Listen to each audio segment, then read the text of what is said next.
합니다. 아멘. 함께 인사하겠습니다. 아슈레 아슈레.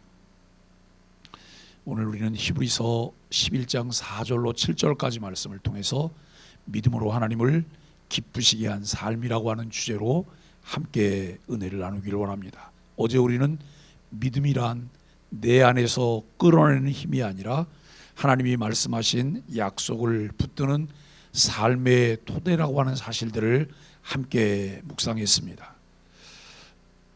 그렇다면 오늘 우리는 이 믿음이 가장 먼저 어디에서 드러나는가 하는 것을 보아야 합니다. 히브리서 기자는 10장에서 예수의 피로 성소에 들어갈 담력을 얻었으니 소망을 굳게 잡고 모이기를 힘쓰라고 권면했습니다. 11장은 그 담대함의 실제 사례를 우리에게 보여주는 장면이기도 합니다. 믿음의 사람들은 모두 완벽해서 하나님을 따랐던 것이 아닙니다. 그들은 하나님을 기쁘시게 하는 방향으로 삶의 중심을 옮겼던 사람들이라고 말할 수 있습니다. 그리고 그 첫 자리는 놀랍게도 제단 앞이 아니라 이 예배의 마음이었음을 알게 됩니다. 오늘 본문은 우리를 그 자리로 초대를 하고 있습니다. 2025년도의 마지막 주간, 나는 하나님을 기쁘시게 하는 예배자로 살아왔는가? 그 질문에서 오늘 말씀이 시작되어집니다. 오늘 본문은 아벨, 에녹, 노아가 보여주는 믿음의 본색을 그대로 우리에게 드러내 보여주고 있습니다. 첫째, 아벨은 믿음은 더 많은 제사가 아니라 더 나은 제사라고 말하고 있습니다. 더 많은 제사, 더 나은 제사, 어떤 차이가 있을까요? 히브리서 11장 4절은 이렇게 기록합니다. 믿음으로 아벨은 가인보다 더 나은 제사를 하나님께 드림으로 의로운 자라는 증거를 얻었다라고 말하고 있습니다. 여러분, 아벨과 가인을 비교해요. 아벨과 가인을 비교하는데 아벨은 가인보다 더 나은 제사를 하나님께 드렸다라고 말씀하고 있습니다. 여기서 더 나은 제사라고 하는 말은 양과 질의 비교가 아닙니다. 방향의 비교입니다. 우리가 오랫동안 신앙생활을 하다 보면 나도 모르게 내 마음 가운데 자리 잡고 있는 것이 있어요. 내가 더 많은 예배에 참석하고 있어. 이것이 마치 자기 의의를 드러내는 것인 양 하게 될 때가 있다고 하는 거예요. 내가 여러분 더 많은 시간을 하나님께 예배한다고 하는 것은 틀림없이 귀한 일이죠. 그러나 우리가 놓치지 말아야 되고 잃지 말아야 될 것이 있어요. 그것이 뭐냐면 더 나은 제사를 하나님께 드리려는 믿음의 자세라고 하는 거예요. 가인은 제물을 드렸지만 그 제물이 자기 의의 확인서가 되었다라고 하는 것이죠. 그러나 아벨은 제물을 드리며 하나님을 향한 신뢰 자체를 함께 드렸음을 알게 됩니다. 내가 예배할 때 예배의 자세 중에 나에게 정말 필요한 것이 무엇일까 하는 것을 생각하게 되는데, 하나님은 제물의 크기를 보신 것이 아니라 예배자의 중심이 하나님께로 향하고 있는가 하는 것을 보았다라고 하는 것입니다.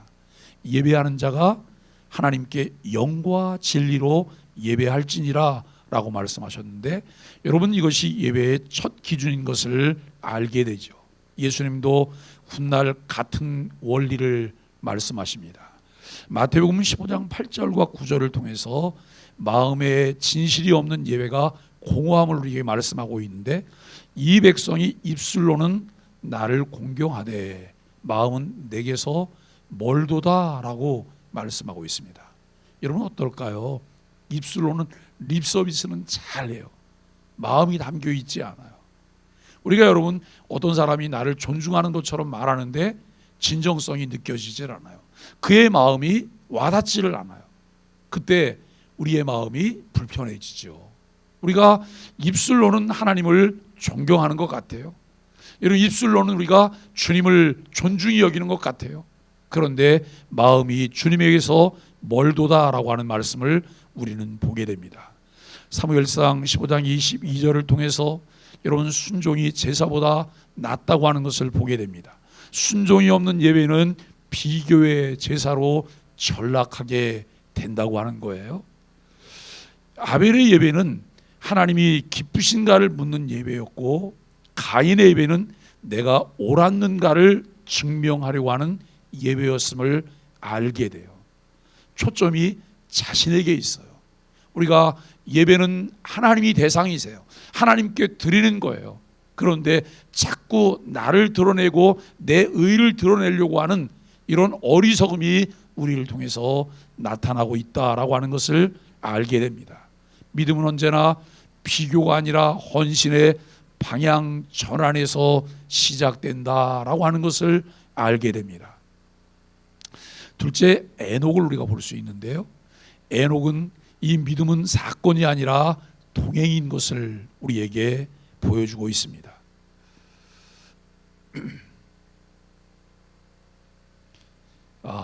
본문은 계속해서 에녹을 우리에게 소개합니다. 히브리서 11장 5절 말씀에 보면 믿음으로 에녹은 하나님을 기쁘시게 하는 자라 하는 증거를 받았다고 말하고 있습니다.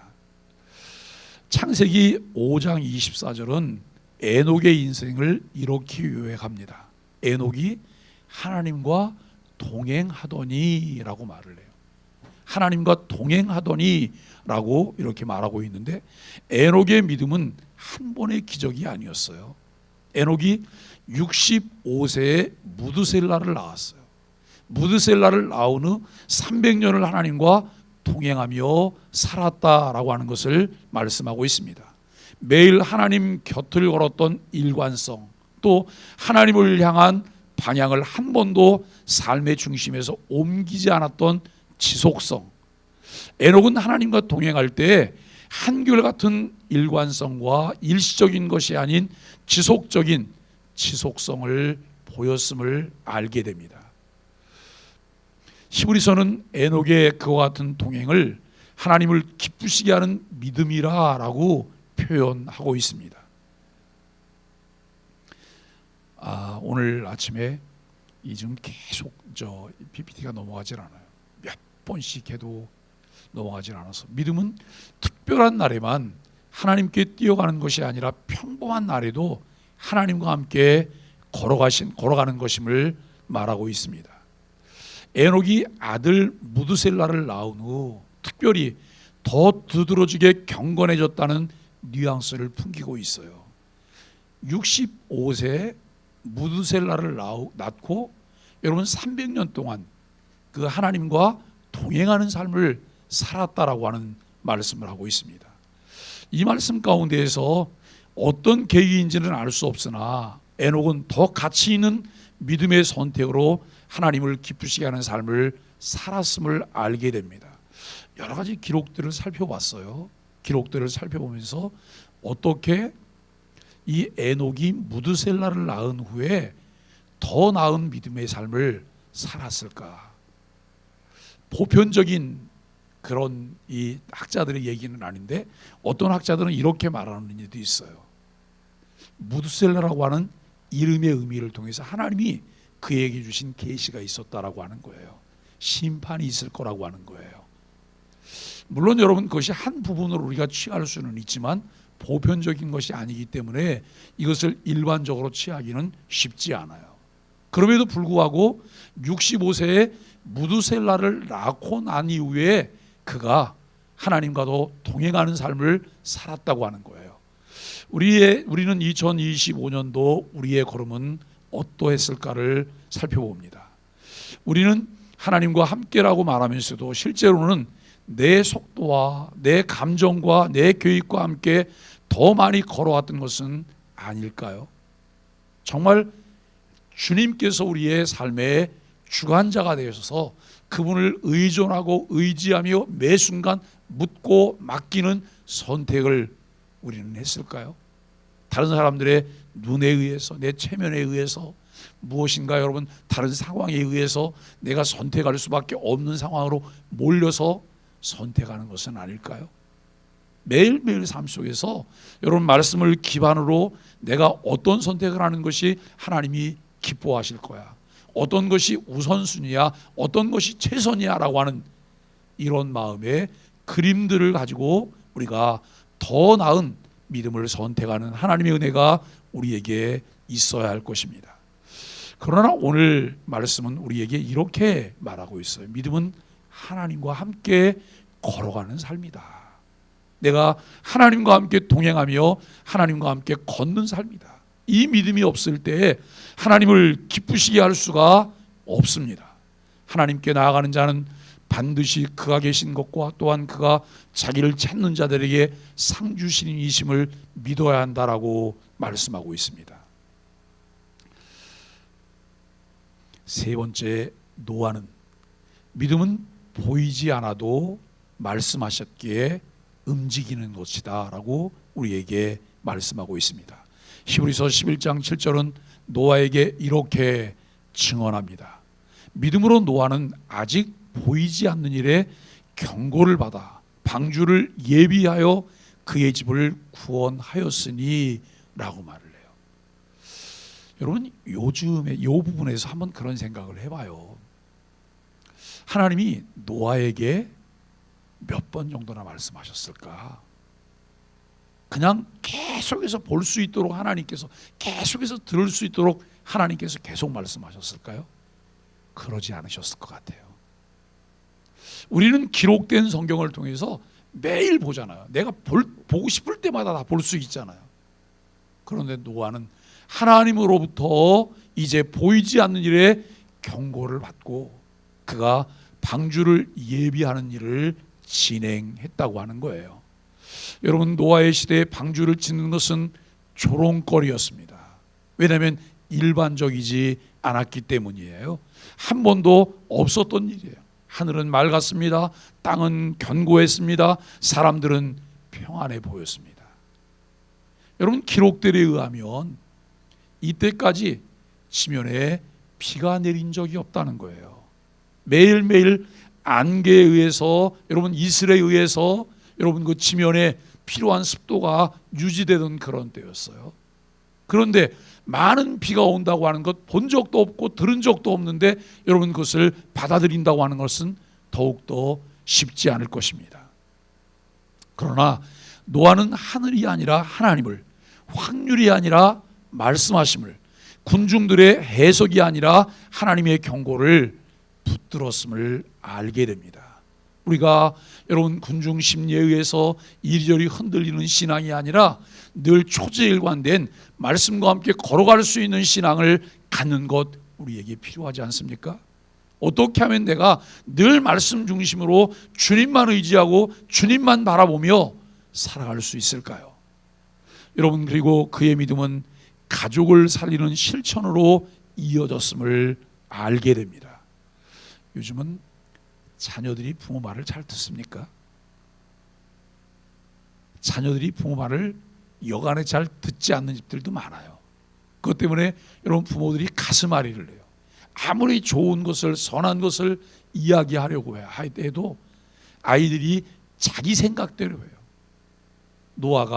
노아의 가족들이, 자녀들이 여러분 노아의 이야기를 듣고 그 일에 함께 동행하며 마지막 날 이 방주가 완성돼서 주님께서 모든 것을 그 배 안으로 들이실 때에 그의 가족 전체가 구원받았다고 하는 것은 우리에게 시사하는 바가 매우 크다고 하는 거예요. 이것은 노아의 경건과도 관련이 있지 않을까라고 하는 생각도 해볼 수가 있을 것입니다. 믿음은 언제나 공동체를 향한 책임의 실천으로 확장됨을 알게 되어집니다.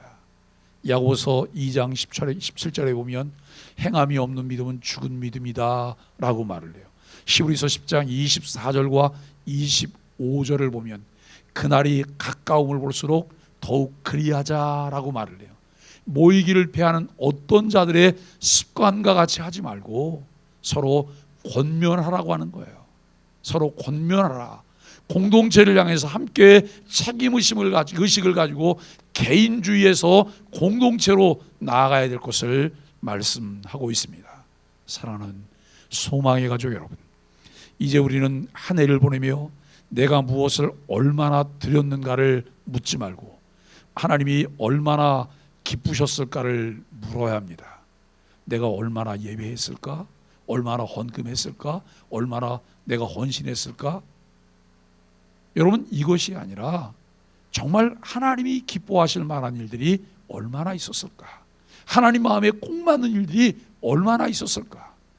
우리가 사도행전 13장을 읽다 보면 여러분, 이스라엘의 역사에 관한 이야기들이 나와요. 이스라엘 역사에 관한 이야기가 나오는데요, 그 중에 이런 이야기가 있어요. 기스의 아들 사울을 폐하시고 이새의 아들 다윗을 만나니 내 마음에 합한 자라, 하나님 마음에 꼭 드는 자였다라고 말하고 있습니다. 하나님께서 다윗을 사용하셨던 이유가 무엇일까요? 다윗에게 허물과 단점이 많음에도 불구하고 하나님이 다윗을 쓰셨던 이유는 다윗이 하나님 마음에 맞는 사람이었다는 거예요. 여러분, 다윗에게 많은 허물이 있음에도 불구하고 다윗이 하나님을 의지하고 믿음으로 살려고 하는 그 믿음을 하나님의 은혜 속에 가지고 있었음을 우리에게 보여주고 있습니다. 불안할 때 나는 누구에게 먼저 달려갈까요? 마음이 불안하면 나는 어떤 태도를 취하게 될까요? 하나님보다 더 실제로 의지했던 대상은 무엇인가? 여러분 한번 생각해 보시죠. 뭐니 해도 머니가 제일일까요? 머니가 제일이어서 내가 여러분 하나님보다도 이 머니를 더 의지했을까요? 내 예배는 비교였을까요? 아니면 방향 전환이었을까요? 하나님은 우리 삶을 성과로 채점하지 않으시고 방향으로 확인하고 있음을 알게 됩니다. 우리는 우리의 삶 속에서 한 해를 마무리할 때 하나님을 기쁘시게 하는 믿음으로 예배하며 동행하고 순종하는 삶을 살아갈 수 있게 되기를 바랍니다. 믿음은 행사의 장식이 아니에요. 삶의 방식입니다. 믿음은 성과의 확인서가 아니라 약속의 통행증이라고 하는 사실들을 우리가 함께 생각해 봅니다. 믿음은 보이는 것을 뛰어넘는 이제 힘이 아니라 보이지 않아도 말씀하셨기에 순종하는 삶입니다. 가장 중요한 것은 이것입니다. 내가 하나님을 신뢰하고 있는가? 그런데 때때로 사람들이 덮어놓고 믿으면 된대요. 덮어놓고 믿으면 앞으로 나가질 않아요. 덮어놓고 믿으면 이상한 데로 갈 수도 있어요. 덮어놓고 믿으면 자기 신념이 나와요. 열어놓고 믿으셔야 돼요.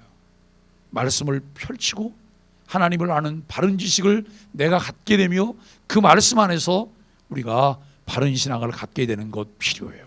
그래서 우리는 오늘 이렇게 결단해야 됩니다.